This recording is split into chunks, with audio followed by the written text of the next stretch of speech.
is exactly how much it cost me to move my entire life from the United States to Paris, France. The first thing I had to do was renew my passports, which was a pain in the butt, but it had to be done. And I have 2 passports, one for France, one for the US, so it was double the cost.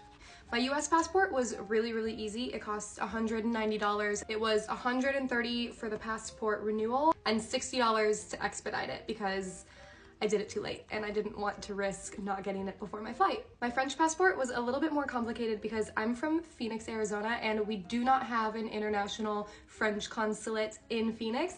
So I had to actually drive to Los Angeles, which is the closest consulate to me, so that I could get the appointment to get my passport. That cost me about $80 to drive to and from LA and Phoenix, but thankfully I have friends who live in LA, so I did not have to pay anything to stay there. And then my passport and my French ID card only cost me $105 total. Then it did also cost me $18 to be able to pick both of those up in Phoenix. I also had to get a couple of different sets of passport photos, so I think that cost me $36, $18 each time from CVS. My plane ticket was actually my least expensive item. It cost me $0 total because I used points to be able to purchase it. It ended up costing around 63,000 points, which is roughly $603. And I did open a travel credit card about 6 months before I moved for the specific purpose of being able to cover my entire flight just with points. My biggest expense by far was lodging when I finally made it to Paris. I opted to rent 2 Airbnbs,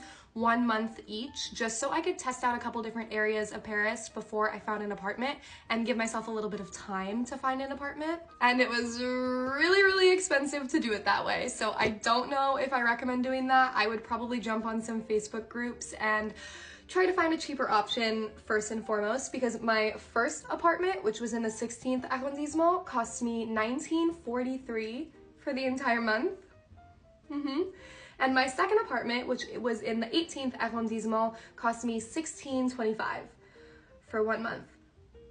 That's a total of $3,568. That costs more than everything else combined. So if you have a different alternative for room and board when you make it to Paris, choose that alternative, because this was a really expensive way to do it, and I regret not doing more research and figuring out a cheaper solution.